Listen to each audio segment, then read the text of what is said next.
کیا حضرت مسیح موعود علیہ الصلوۃ والسلام نے اپنے بچوں کو کبھی کسی شرارت کرنے پر کسی قسم کی کوئی سزا دی ہے؟ ہاں، یہ سوال جو ہے بڑا اہم ہے۔ حضرت مسیح موعود علیہ الصلوۃ والسلام نے غالباً ایک موقع پر سزا دی تھی، جبکہ ان سے قرآن کریم گر گیا یا اس قسم کا واقعہ یاد ہے تمہیں فائدہ؟ حضرت مسیح موعود علیہ الصلوۃ والسلام نے سزا بچے کو دی اپنے، قرآن کریم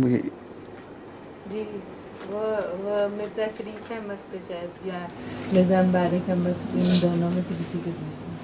قرآن کریم گرانے سے، یا وہ گر گیا تھا یا اس طرح اس قسم کا واقعہ ہے جو مجھے پورا یاد نہیں ہے، نہ میری بیٹی کو یاد ہے، مگر سزا دی ہے قرآن سے تعلق میں، یعنی قرآن کی ایک قسم کی غیر ارادی طور پر گستاخی ہو گئی تھی تو اس پر سزا دی ہے، ورنہ اپنے بچوں کو اب سزا نہیں دیا کرتے تھے۔ ایک دفعہ حضرت مسیح موعود علیہ الصلوۃ والسلام کا قیمتی مسودہ تھا، کتاب لکھ رہے تھے، اس میں بہت سے قیمتی کاغذات ہاتھ سے لکھے ہوئے تھے۔